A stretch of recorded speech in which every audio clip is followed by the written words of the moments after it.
Oye, qué guapa estás, de verdad. Gracias.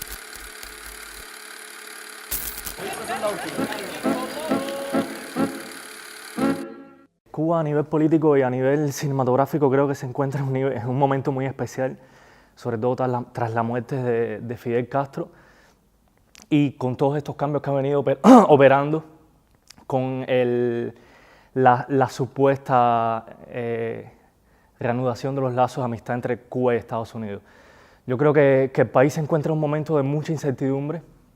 porque va a haber, sobre todo yo creo el año que viene, el próximo año va a haber un giro de timón en la dirección del país y creo que yo siento que Cuba está en un momento de tránsito, pero donde se siente ese temor ante lo nuevo, hacia ese umbral desconocido que nadie yo creo que se atreve a pronosticar qué puede suceder con el futuro de la isla y si realmente se van a poder mantener muchos de los,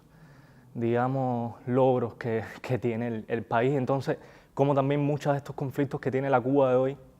sobre todo yo creo a nivel de estructura política y económica, cómo van a ser replanteados en un futuro inmediato, porque realmente yo creo que a grandes rasgos el país sigue sumido en esa especie, digamos, de limbo que ha caracterizado estos últimos años de nuestra historia. Entonces, bueno, sobre todo el cine cubano también, yo creo que hay mucha más fuerza del cine independiente. Yo creo que las nuevas voces del cine cubano se encuentran dentro de ese llamado nuevo cine independiente cubano y que para nada responde, yo creo, a los paradigmas del Instituto Cubano de Cine, el ICAI, y que yo creo que está explorando formalmente y temáticamente líneas y temas que estaban pendientes en nuestra cinematografía. Así que sí, creo que es un momento curioso.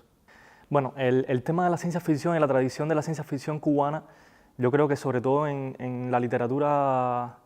posterior a los 60 y los 70 hay muchos ejemplos y sobre todo actualmente hay autores que están explorando en la literatura este tema, pero creo que en el cine cubano era digamos, un género que no se había explotado ni se había explorado con suficiente fuerza, aunque hay cineastas como, no sé, Jorge Molina o también con Carlos Machado, con La Hora del Siglo, que de cierta manera estas obras tienen un poco este tono de ciencia ficción y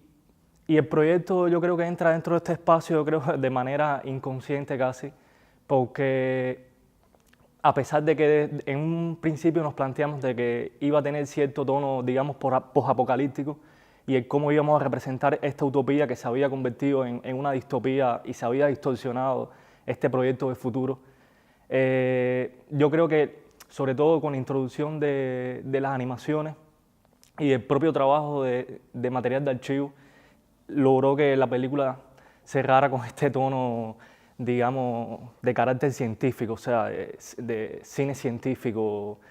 Y sí, para nosotros fue un hallazgo y fue algo que no nos propusimos desde el principio, pero que realmente yo creo que también va muy en tono con la Cuba de hoy y esa supuesta mirada científica y racionalista entra muy en contradicción con lo que está sucediendo hoy en Cuba, que es todo lo contrario. Entonces, incluso apropiarnos un poco de los códigos que tenía el cine cubano de los 60, sobre todo el documental cubano de los 60, que otro de los grandes hallazgos fue la eliminación de la voz en off y el trabajo con los intertítulos, que también yo creo que cuestiona y pone en contradicción esa tradición del documental cubano de los 60, sobre todo este tipo de documental científico que siempre tenía una voz en off y ese narrador omnipresente que le decía al público todo lo que estaba viendo y como que estructuraba todo el discurso. Y ese fue también otro de los hallazgos a nivel formal y estético, yo creo, conceptual, que mete a la película en este terreno del cine científico, del cine ensayo. Yo no creo que Rafael Ramírez sea parte de esta película y que yo a la vez sea parte de su película también, sea una coincidencia, más allá, bueno, de que estudiamos juntos, somos de la misma generación de la escuela y creo que hay muchas líneas de nuestras obras que nos unen, a pesar de que tenemos visiones, yo creo que pues, totalmente opuestas y maneras de enfrentar el cine a nivel, yo creo, de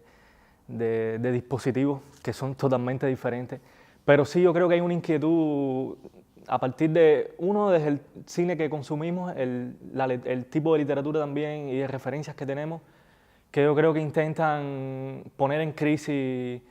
estos paradigmas de representación que ha tenido el cine cubano y que sí, está causando cierta polémica en una parte de la crítica y el público, porque, bueno, de repente el documental cubano y el cine cubano documental tuvo que asumir a partir de los 70, 80, con la crisis de periodismo que existió, todo el trabajo entonces de la prensa, y el público como que se estructuró para que el documental era un hecho real, 100% fidedigno, que retrataba esa realidad. Y ahora entonces con este tipo de cine que está poniendo en jaque los conceptos de verdad, de representación dentro del mismo dispositivo documental, yo creo que está haciendo mover un poco ese suelo de, no sé, de la producción nacional. Y creo que vienen, creo que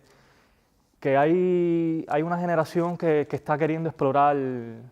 desde el camino del ensayo, de la hibridación de estos dispositivos entre ficción documental, y bueno, ojalá que no sea simplemente un fenómeno aislado y que realmente en el futuro se pueda hablar ya de un movimiento en concreto, de un cine con este tipo de búsqueda ya más definida, ¿no? Rafael Ramírez Pupo es un director cubano que, bueno, está casualmente compitiendo en la misma sección de Fugas, pero en la categoría de cortometraje con Limbo. Y es un documental que realizó hace exactamente un año en la Sierra Maestra, un ejercicio que organiza la Escuela de Cine y de Televisión de San Antonio de los Baños, donde casualmente yo fui entonces parte de su equipo. Es un ejercicio que se realiza en dupla, dos directores, donde uno hace cámara y sonido y después se invierte en esta dinámica. Y bueno, yo tuve la oportunidad de ser el productor y el sonidista de esta película. Y bueno, realmente fue una experiencia increíble porque es un ejercicio que tienes como determinadas obstrucciones. Solamente tienes 40 días para hacer esta película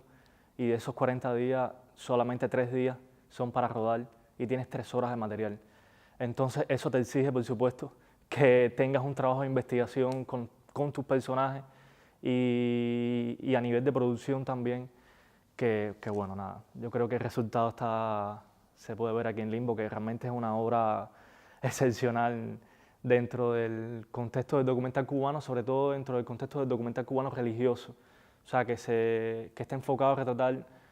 grupos, digamos, de personas que se reúnen alrededor de un culto, creo, y yo creo que Rafa, su apuesta es muy arriesgada, sobre todo a nivel de atmósfera y de intención de retratar este universo casi perturbador que nos regala con su pequeña película, pero sí.